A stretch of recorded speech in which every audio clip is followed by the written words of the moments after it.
Assembly ఎన్నికల్లో రకరకాల హామీలతో అధికారంలోకి వచ్చిన కాంగ్రెస్ పార్టీ ఇంకా ఎన్నాళ్లు ప్రజలను మభ్యపెడుతుందని మాజీ మంత్రి హరీష్ రావు ప్రశ్నించారు. సంగారెడ్డి జిల్లా పటాన్ చెరువులో నిర్వహించిన బీఆర్ఎస్ మెదక్ పార్లమెంటు ఎన్నికల సన్నాహక సమావేశంలో హరీష్ రావు మాట్లాడుతూ తాము గెలిచాక ఏడాదికి 15,000 రైతు బంధు ఇస్తామని హామీ ఇచ్చి మాట తప్పారని కాంగ్రెస్ నేతలపై మండిపడ్డారు. ఆర్టీసీ బస్సులో మహిళలకు ఉచిత ప్రయాణమని చెప్పి ఆటో డ్రైవర్ల పట్టుకొట్టారని మండిపడ్డారు. రాష్ట్రంలో ఇప్పటికే 12 మంది డ్రైవర్లు ఆత్మహత్య చేసుకున్నా ఒక్క ఎమ్మెల్యే కూడా పరామర్శించిన పాపాన పోలేదని ఆగ్రహాన్ని వ్యక్తం చేశారు. కేసీఆర్ ప్రభుత్వంలో 24 గంటల కరెంటు ఇస్తే ఇప్పుడు 15 నుంచి 16 గంటల కరెంటు వస్తుందని గుర్తు చేశారు. కాంగ్రెస్ వచ్చాక ఇన్వర్టర్లు, జనరేటర్లకు డిమాండ్ పెరిగిందని తెలిపారు.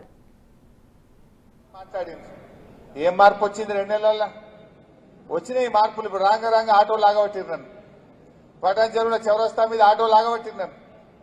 ఆటోలందరూ నన్ను ఆగబట్టి అన్న మా జీవితాలు రోడ్డు మీద వచ్చినాయి.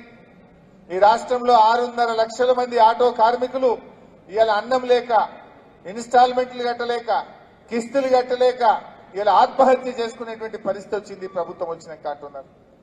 ఇప్పటికి 12 మంది ఆటో డ్రైవర్లు ఆత్మహత్య చేసుకున్నారు. పాపం ఈ ప్రభుత్వం నుంచి కనీసం ఒక్క మంత్రి గాని ఒక్క ఎమ్మెల్యే కూడా పోయి ఆటో డ్రైవర్లను పరామర్శించిన పరిస్థితి లేదు. వాళ్ళకి చీమ గుట్టినట్టు లేదు. 12 మంది ఆటో డ్రైవర్లు ఆత్మహత్య చేసుకున్నారు. ప్రగతి భవన్ ముందే పోయి ఆటోను తగలబెట్టి తమ నిరసన చెప్పినా కూడా ఈ ప్రభుత్వానికి కనీసం కదలిక కూడా వస్తున్నటువంటి పరిస్థితి లేదు. అంటే ఇలా మీరు తెచ్చిన మార్పు ఏంటంటే 6.5 లక్షల మంది ఆటో డ్రైవర్లను రోడ్ల మీదకి తెచ్చినారు. వృద్ధులకు జనవరి నెలలో పెన్షన్ ఇవ్వకుండా మీరు మార్పు తీసుకొచ్చినారు. కరెంటు ఆనాడు కేసీఆర్ ఉండగా 24 గంటల కరెంటు వస్తుండే, ఇలా కరెంటు పోతలేదు. రైతులకైతే 16 గంటల కరెంటు కూడా రానటువంటి పరిస్థితి ఉన్నది. 15-16 గంటల కరెంటే రైతులకు వస్తున్నది. చెప్పేదేమో 24 గంటల కరెంటు రైతులకు వస్తున్నదేమో 15-16 గంటల కరెంటుకు వచ్చింది. మళ్ళా ఇప్పుడు ఇళ్లలో అందరూ ఇన్వర్టర్లు తెచ్చుకుంటున్నారు. ఇక మళ్ళా జనరేటర్లు మరమ్మతు చేసుకుంటున్నారు. కేసీఆర్ ఉండగా ఇన్వర్టర్లు, కన్వర్టర్లు, జనరేటర్లు బంద్ అయినాయి. కాంగ్రెస్ వచ్చింది, మళ్ళా ఇన్వర్టర్లు స్టార్ట్ అవుతున్నాయి, మళ్ళా జనరేటర్లు స్టార్ట్ అవుతున్నటువంటి పరిస్థితి ఉన్నది.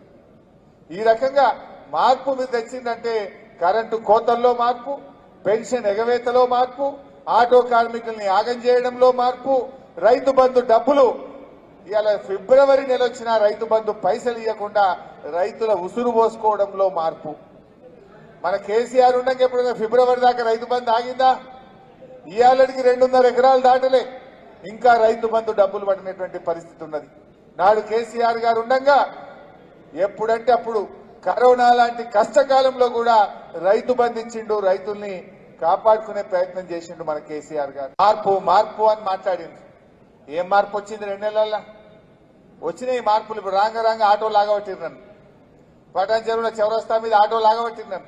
ఈ వీడియో మీకు నచ్చినట్టయితే లైక్ చేయండి, 10 మందికి షేర్ చేయండి. అలాగే కామెంట్ల రూపంలో మీ అభిప్రాయాలను మాతో పంచుకోండి. Nationalist hub group of channels ను సబ్స్క్రైబ్ చేసుకుని తెలుగునాట జాతీయవాద జర్నలిజాన్ని ప్రోత్సహించండి. ఈ వీడియో కింద ఉన్న బెల్ ఐకాన్ పై క్లిక్ చేయడం మర్చిపోవద్దు.